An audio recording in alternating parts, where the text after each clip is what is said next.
सबको। आज का शीर्षक बड़ा ही महत्वपूर्ण है, क्योंकि इस शीर्षक में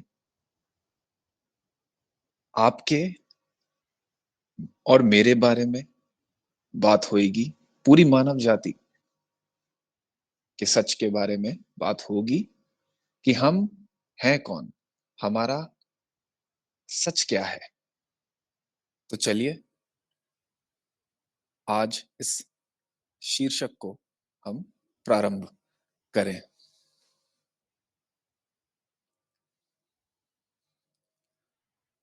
आज मैं आपसे एक कहानी कहने वाला हूं, क्योंकि मैं जानता हूं कहानियां आप सबको प्रिय हैं। ये कहानी किसी राजा, किसी राज परिवार या किसी अवतार की नहीं है। ये कहानी मेरी और आपकी है। वास्तव में ये कहानी पूरी मानव जाति की है। आप कह सकते हैं कि आप अपनी कहानी जानते हैं। क्या आप लोग अपनी कहानी जानते हैं? तो बताइए, कौन हैं आप?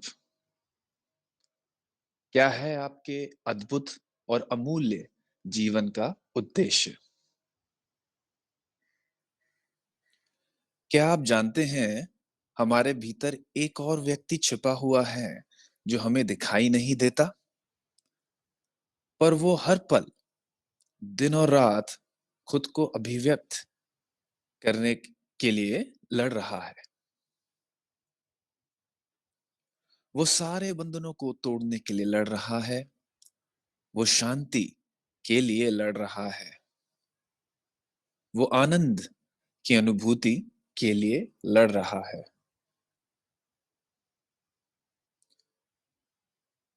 ये सोचिए, कई बार ऐसा होता है कि सिग्नल पे हम खड़े हैं, ट्रैफिक सिग्नल पे, और अचानक से हमने देखा कि कोई मोटर बाइक पे एक नौजवान सिग्नल तोड़ के भाग गया।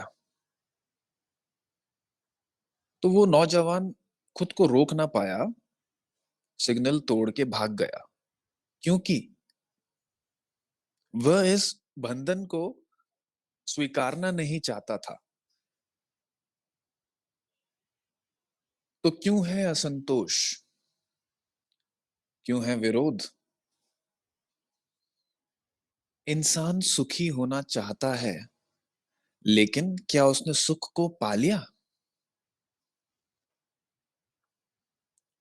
क्यों आदमी समुद्र की गहराइयों को, सूरज और चांद की ऊंचाइयों को मापना चाहता है? तो क्यों वो पर्वत की श्रेणियों को जीतना चाहता है? क्यों वो संसार की सारी सीमाओं को तोड़ देना चाहता है? क्या वो जानता है कि वो असीमित है? क्यों वो मृत्यु पर विजय प्राप्त करना चाहता है? क्या वो जानता है कि वह अमर है? सीमित से असीमित और मरण से अमरत्व की इस यात्रा पर हम सभी जा रहे हैं, पर हम देख नहीं पा रहे। इसीलिए उपनिषद आप सबको बार बार बुलाते हैं और कहते हैं, उत्तिष्ठत, जागृत, प्राप्य वराण निबोधता। उठो, जागो और सत्य को पहचानो।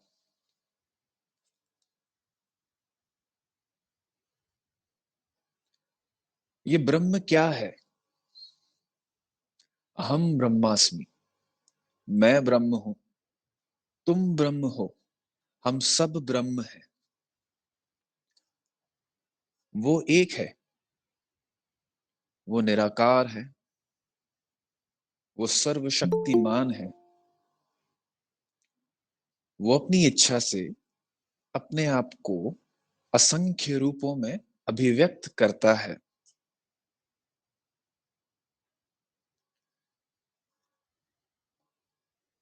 मैं ही सूर्य हूँ, मैं ही वर्षा हूँ, मैं ही अमृत हूँ, मैं ही मृत्यु हूँ, मैं ही सत्य हूँ, मैं ही असत्य भी हूँ।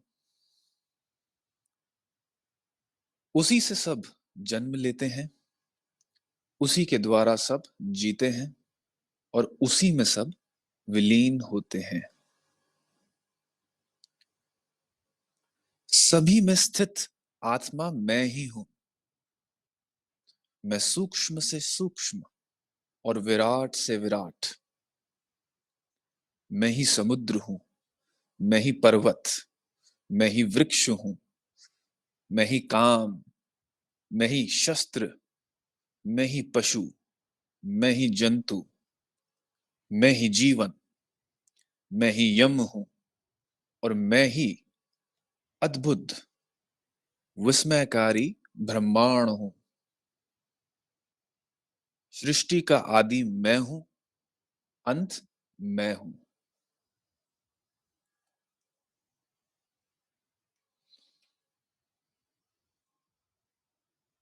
क्या आप उसको जानते हैं जिसे जानने से सब कुछ जाना जा सकता है? क्या है वो मूलभूत वस्तु जिसके जानने से आप सब जान सकते हैं? उदाहरण के तौर पे, जैसे कि जब आप मिट्टी को जान लेते हैं, तब आप मिट्टी से बने सभी बर्तनों को भी जान लेते हैं। जब आप स्वर्ण को जान लेते हैं, तब आप स्वर्ण से बने सभी आभूषणों को भी जान लेते हैं। वह सर्वोच्च सत्य सत्य है या अस्तित्व है। इसी अस्तित्व से नाम और रूप के सारे संसार ने जन्म लिया। जैसे स्वर्ण ही स्वर्ण आभूषण है, मिट्टी ही मिट्टी का घड़ा है, वैसे ही सत्य, अस्तित्व, एग्जिस्टेंस, ऑलमाइटी, डिवाइन पावर ही सब कुछ है। और वो आप भी हैं, एक मनुष्य के रूप में।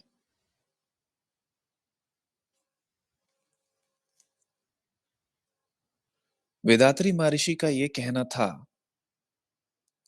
कि अगर आप एक स्टील से बने हुए चम्मच को पिघलाएं, तो स्टील से बने हुए चम्मच का आकार बदल जाता है और फिर उस स्टील को जो हमने चम्मच नाम दिया था, वो नाम चला जाता है। और क्या बचता है? सिर्फ स्टील। हम बहुत सारे आकार बनाते हैं स्टील से और उन सबको एक नाम दे देते हैं। और जब नाम और रूप को हटा दिया जाए उस स्टील से, तो अंत में सिर्फ स्टील बचेगा। वैसे ही आप अपने आप को भी समझिए और अपने आप को अपने मन में देखिए। अपना मनुष्य नाम और रूप हटा के और अपने कर्म के छाप को या इम्प्रिंट्स को हटा के,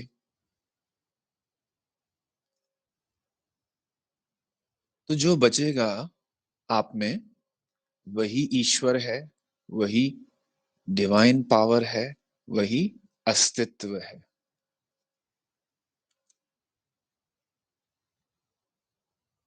इसलिए आप सत हैं। तत् त्वम असि।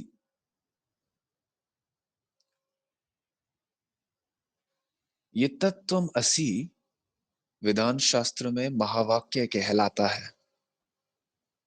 महावाक्य घोषणा करता है कि जिस सर्वोच्च सत्य की खोज में हम हैं, वो सर्वोच्च सत्य हम ही हैं।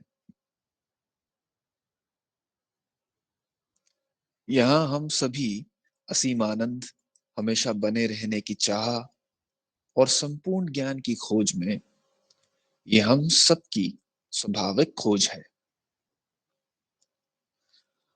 हम सोचते हैं कि ये पा लेने से हम असीमित और तृप्त हो जाएंगे, पर महावाक्य कहता है जिसकी तुम खोज कर रहे हो वह तुम ही हो। खोजने वाला और उसकी खोज एक ही है। साधक और साध्य एक ही हैं। ये वास्तव में चौंकाने वाला रहस्य दुखाटन है। तत् यानी तुम जिसे खोज रहे हो वो ब्रह्म। तुम यानी तुम। असि यानी हो। तुम वही हो जो तुम खोज रहे हो।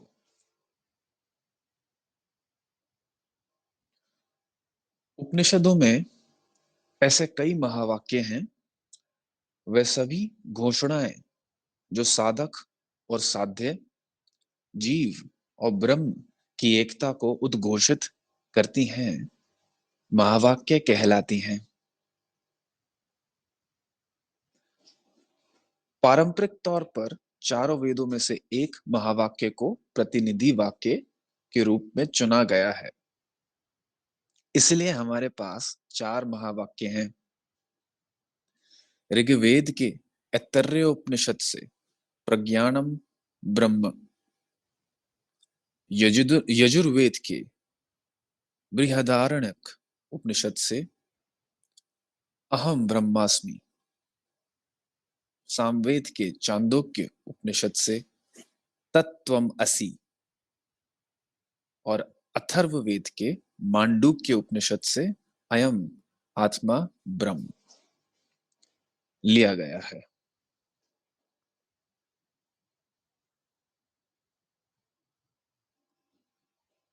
प्रारंभ में अस्तित्व या सत एक ही था। इसके अलावा दूसरा कोई ना था। इसने अनेक होना चाहा। इससे पांच महाभूतों का जन्म हुआ और इन तत्वों के मिलने से ही विविधता भरे संसार का जन्म हुआ। इसी बात पे वेदात्री महर्षि का कहना है कि वेदात्री महर्षि ने जब समाधि की अवस्था में खोज करी और स्पष्टता पाई, वस्तु, ऊर्जा, क्रमिक विकास और भावना पे, और ये समझ जागी कि वही परम अंतरिक्ष ही कार्य कर रहा है जीवन शक्ति के रूप में, जिसको कि हम परमाणु कहते हैं या आकाश। और वही जीवन शक्ति या परमाणु या आकाश इस पंचभूतों से बने शरीर के साथ मिलकर मन के रूप में कार्य कर रहा है, जिसमें कि 10 चरण हैं। महसूस करना, जरूरत,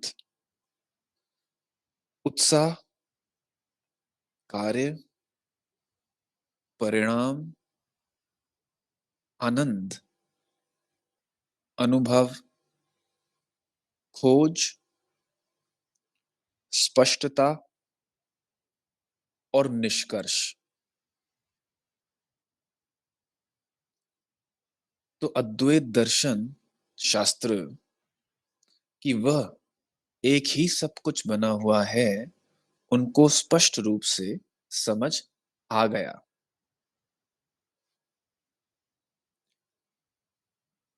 वह मूलभूत सत्य आप ही हैं। तत् त्वम असि। वो अनंत सर्वव्यापी सत्य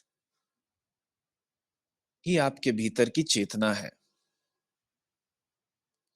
मैं और वो ब्रह्म, तुम और वो ब्रह्म दो अलग अलग अस्तित्व नहीं, बल्कि एक ही हैं। जब तुम सोने को जान लेते हो, तब तुम सोने से बने सभी आभूषणों को भी जान लेते हो, क्योंकि वे सब सोना ही है।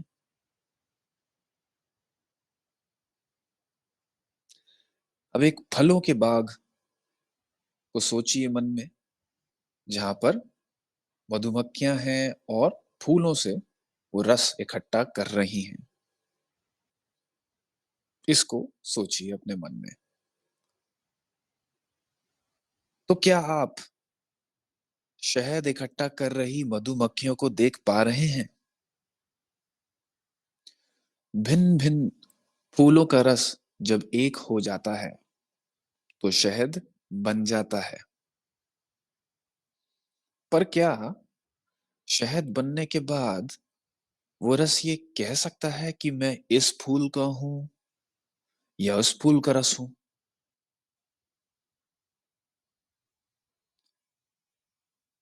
उसी तरह जब एक व्यक्ति उस शुद्ध चेतना के साथ एक हो जाता है, तो उसकी व्यक्तिगत पहचान खत्म हो जाती है, समाप्त हो जाती है।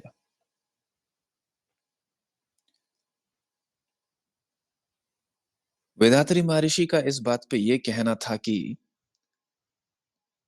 जब मुझे उस शुद्ध चेतना की अवस्था से अनुभूति हुई, तब मैंने ये जाना कि वो बेमिसाल महान चेतना मैं ही हूं।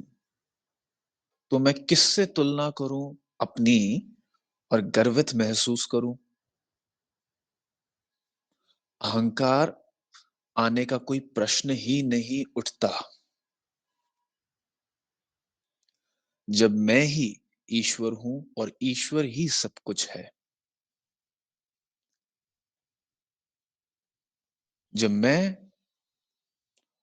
जब मैंने उस अवस्था की अनुभूति करी कि सब कुछ मैं हूं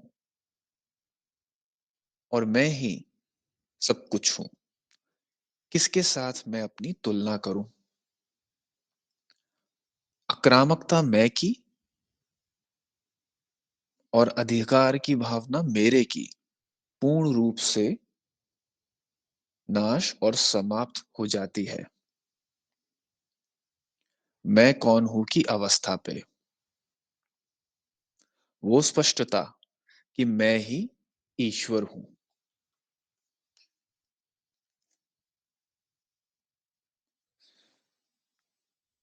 उनका यह भी कहना था कि इसी अवस्था पे वो सहज प्रेम निर्मित होता है। आध्यात्मिक एकता भी इसी अवस्था पे समृद्ध होती है, जैसा कि सूफी संत या महात्मा लोगों का कहना है। इधर ही वह कार्य जिसके लिए हम आए हैं पूरा होता है। इसी अवस्था पे हमारी चेतना को प्रबोधन या पूर्णता मिलती है, जिसको कि हम एनलाइटनमेंट या परफेक्शन बोलते हैं। नम्रता और शांति मिलती है। इसी अवस्था पे मन को पूर्ण पवित्रता और पूर्ण व्यापकता मिलती है।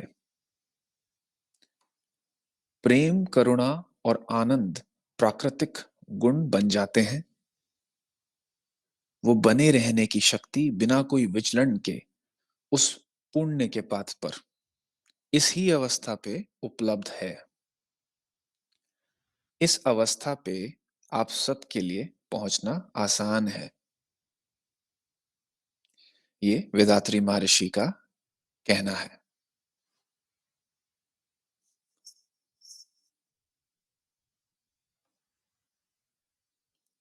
जैसे सागर में मिलकर नदियां अपना अस्तित्व खो देती हैं, वैसे ही सभी अंत में उसी चेतना में विलीन हो जाते हैं।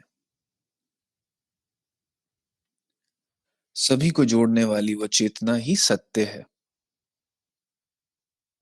उसी से आप बने हैं, तत् त्वम असि।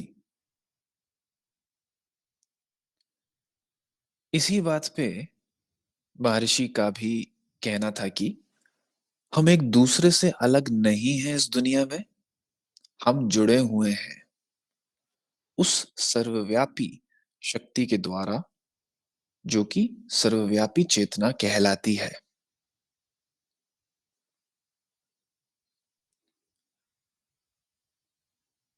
इस बात से मन में एक विचार उठता है कि उस एक और अविभक्त अस्तित्व से, विविधता से भरे संसार ने कैसे जन्म लिया। इसका जवाब एक उदाहरण के तौर पे ये है कि ये सोचिए कि एक बरगद के पेड़ का फल आपके हाथ में है। अब उसको तोड़िए और बताइए कि इस फल के भीतर क्या है। इसके भीतर सैकड़ों छोटे छोटे बीज हैं। अब एक बीज को तोड़ के देखिए कि क्या है इसके भीतर। इसके भीतर कुछ नहीं दिखाई देता।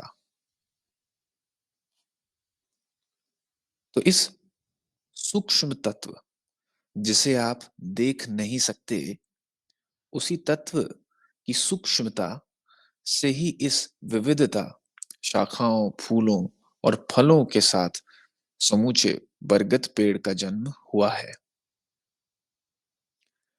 वैसे ही अनुभूति से परे अविभक्त अस्तित्व से ही इस सारी सृष्टि का जन्म हुआ है।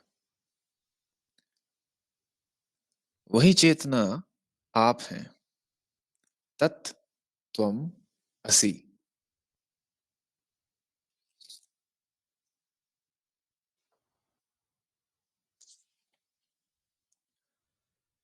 जो व्यक्ति जाग गया, उसे इस क्षण एक फल में भी वो सब दिखाई देगा जो एक बेहोश व्यक्ति कभी नहीं देख सकेगा।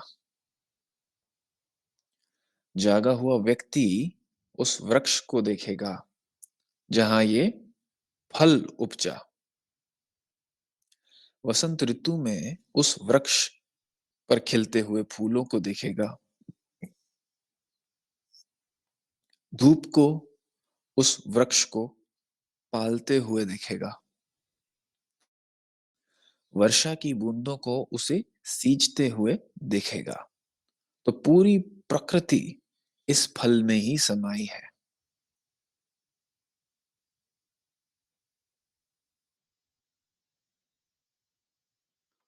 जैसे कि इस चीज को इस तरीके से समझने की कोशिश करते हैं कि किस तरीके से हम सब एक दूसरे में ही समाये हुए हैं। जैसे कि एक साइंटिफिक एग्जाम्पल के तौर पे हम ये देखें कि रोशनी आई, वो एक वस्तु पे रिफ्लेक्ट करके हमारी आंखों के द्वारा अंदर प्रवेश करती है और हमारे मन में एक इन्वर्टेड इमेज बनाती है। तो इस प्रक्रिया से हमको दिखाई देता है। वैसे ही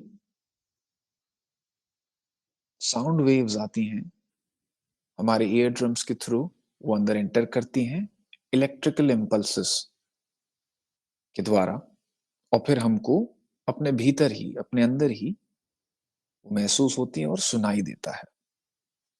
वैसे ही हम किसी चीज को छूते हैं तो इलेक्ट्रिकल इम्पल्सेस क्रिएट होते हैं, और वही इलेक्ट्रिकल इम्पल्सेस हमारे भीतर महसूस करने का या छूने का एक सेंसेशन पैदा करता है, और वो भीतर ही होता है हमारे।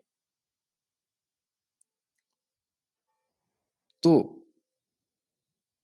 इस पूरी प्रक्रिया को अगर हम देखें तो सारा जो अनुभव है वो हमारे भीतर ही है, हमारे अंदर ही है, हमारी चेतना में। और तो इसलिए हमने एक दूसरे को देखा या कोई भी चीज देखी, सुनी, समझी, महसूस करी, तो वो सब हमने अपने भीतर ही देखा है। तो क्या कुछ बाहर है या सब कुछ भीतर ही है? तो इसी प्रकार से हम सब जुड़े हुए हैं, हम सब एक हैं उसी एक आध्यात्मिक चेतना में। और इसको हम इसी प्रकार से सोच के महसूस कर सकते हैं, अनुभव कर सकते हैं।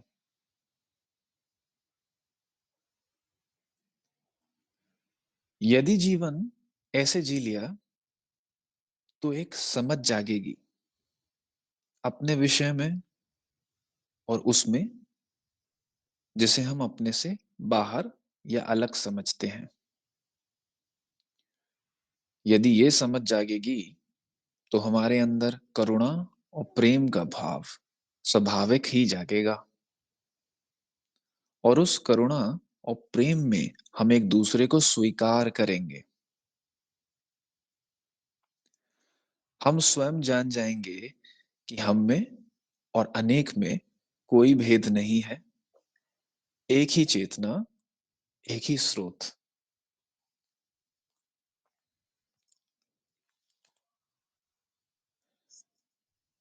मैं या आत्मा वास्तव में शुद्ध चित अनुपम हूं, अनंत हूं, काल, देश और वस्तुओं से परे असीम हूं,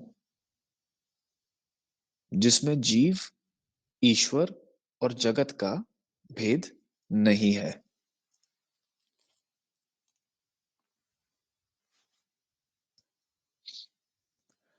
क्या रिश्ता है आप यानी वह अपरिवर्तनीय चेतना, वह दृष्टा, और उस परिवर्तनशील संसार, शरीर, मन या दूसरे में? क्या ये सच में दो अलग अलग चीजें हैं या असल में एक ही हैं? इस बात का आप निर्णय कैसे लेंगे? तो आइए इस बात का हल निकालते हैं। दो चीजें अलग हैं अगर आप उनको अलग अलग अनुभव कर सकते हैं। जैसे कि उदाहरण के तौर पे आप अपने सामने कुछ भी देख लीजिए, दो अलग अलग चीजें, जैसे कि कोई कपड़ा हो या एक ग्लास हो, तो दो चीजें अलग अलग हैं।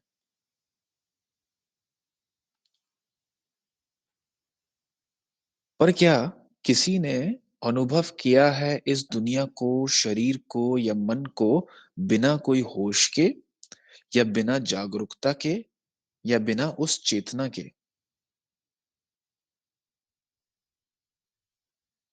ये शरीर, मन, संसार अनुभव ही नहीं किए जा सकते बिना उस चेतना के जो हमको होश देती है, जीवन देती है, जागरूकता देती है।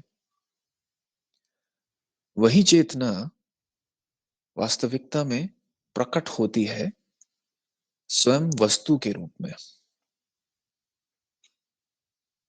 आप, जो वह अपरिवर्तनीय चेतना है, आप स्वयं प्रकट होते हैं इस परिवर्तनशील संसार के रूप में। फिर से बोलूंगा, आप जब वो अपरिवर्तनीय चेतना है, आप स्वयं प्रकट होते हैं इस परिवर्तनशील संसार के रूप में। वही चेतना प्रकट होती है दूसरे के रूप में। ये संसार जो हम अनुभव करते हैं हमसे भिन्न या अलग नहीं है। जो दूसरा है कोई और नहीं, आप ही हैं। उस चेतना के रूप में। तो जो दूसरा है कोई और नहीं, आप ही हैं उस चेतना के रूप में। ये संसार आपका अपना ही है। यहाँ कोई भी ऐसा नहीं है जो अजनबी या पराया हो। सब अपने हैं। एक ही परिवार, एक ही चेतना।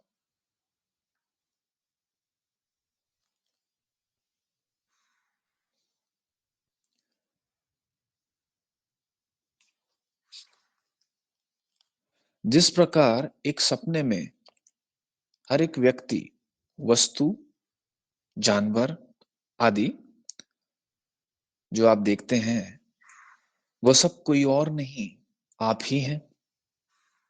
जो सपना देख रहा है, आप ही प्रकट हो रहे हैं सपने में, उन सभी रूपों में। तो वैसे ही वही चेतना प्रकट हो रही है स्वयं वस्तु के रूप में। और ये सब एक त्योहार है, एक उत्सव है उस ही चेतना का, उस ही परमात्मा का, जिसको कि हम अपनी जिंदगी कहते हैं, ये सारा ब्रह्मांड कहते हैं।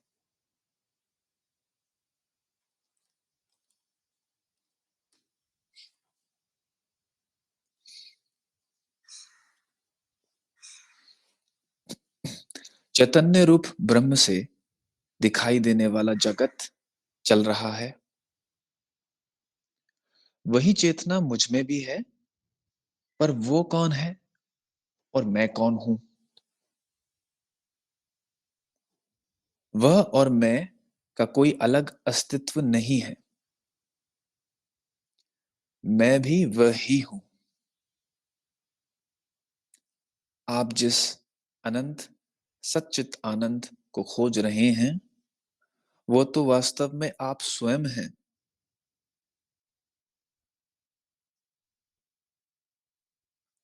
ब्रह्म ने इस जगत की रचना की है, और मेरी भी। तो प्रश्न उठता है, तो फिर मैं वो ब्रह्म कैसे हो सकता हूं?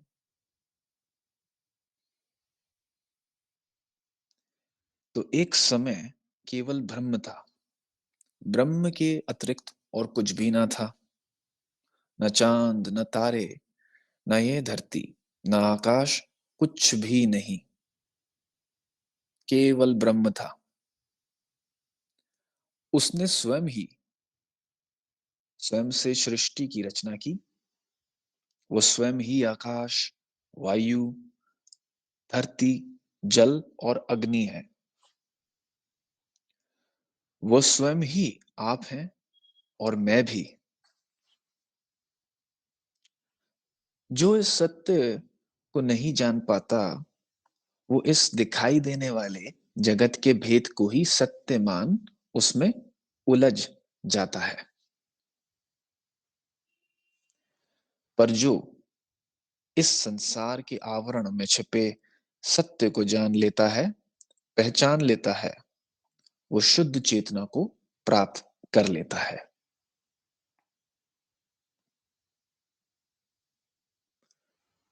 यानी आत्मा के अतिरिक्त किसी और का अस्तित्व है ही नहीं। है कौन यहां? है कौन यहां? यहां है ही वह एक आत्मा, वो शुद्ध चेतना।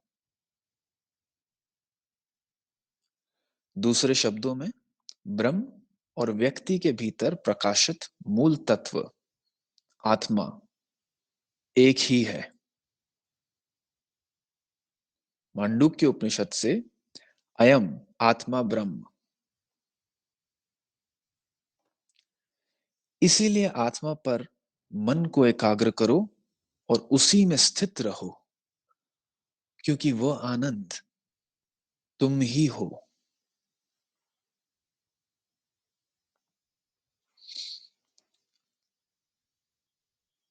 जो मेरा है वह मैं नहीं हूं। जैसे कि उदाहरण के तौर पे आभूषणों को लेते हैं, जैसे कि कंगन, कड़ा या कान की बाली जिसे हम अपना कहते हैं, पर मैं कंगन, कड़ा या कान की बाली नहीं हूं। ठीक वैसे ही ये शरीर मेरा है। ठीक वैसे ही ये शरीर मेरा है, पर मैं ये शरीर नहीं हूं। हमारे शरीर को विद्वानों ने 5 कोशों के रूप में पहचाना है। अन्नमय कोश, प्राणमय कोश, मनोमय कोश, विज्ञानमय कोश, आनंदमय कोश। क्योंकि ये सारे कोश अथवा शरीर मेरे हैं, पर मैं ये शरीर नहीं हूं। मैं शरीर से अलग हूं, और जो मैं हूं वह आत्मा है, और आत्मा परमात्मा से अभिन्न है। वही अद्वैत है। आत्मा अपरिवर्तनीय है, यानी उसमें शरीर की भांति कोई परिवर्तन नहीं होता। वो अनादि है, इसलिए अनंत है। वो भूत, भविष्य और वर्तमान से परे है। उसे सिर्फ तर्क के द्वारा नहीं जाना जा सकता, केवल अनुभव के द्वारा ही उसे जाना जा सकता है।